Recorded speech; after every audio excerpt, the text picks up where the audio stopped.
Un arbre tombé dans un jardin, l'un des rares signes visibles du passage d'Anna en Charente-Maritime. Pompiers, police et gendarmerie sont sortis une cinquantaine de fois dans le département, principalement pour dégager des branches et des troncs tombés sur la voie publique.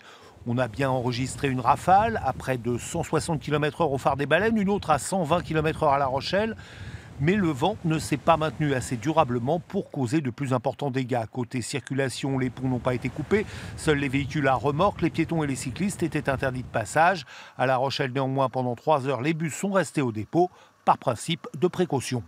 On va juger que pour la sécurité des usagers et de nos conducteurs et de nos conductrices, il est trop dangereux de rouler.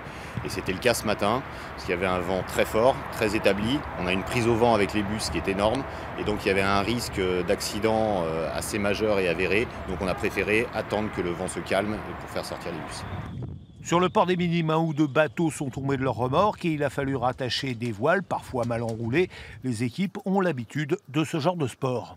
C'est le cas de figure classique, effectivement, d'une petite prise au vent d'une voile qui se déchire et qui éclate, même pour certaines d'entre elles. On voit qu'il y a des voiles qui sont mortes, qui sont complètement déchirées. Ouais. À noter qu'au plus fort des vents, 2000 foyers ont été privés d'électricité. Dans la journée, la situation revenait peu à peu à la normale. En revanche, il n'y a pas eu de submersion sur le rivage. Le coefficient des marées était faible et la haute mer à midi, alors que le coup de vent a eu lieu, lui, à 7 h du matin. Pour résumer, Anna est restée une banale tempête hivernale. Il y en aura d'autres.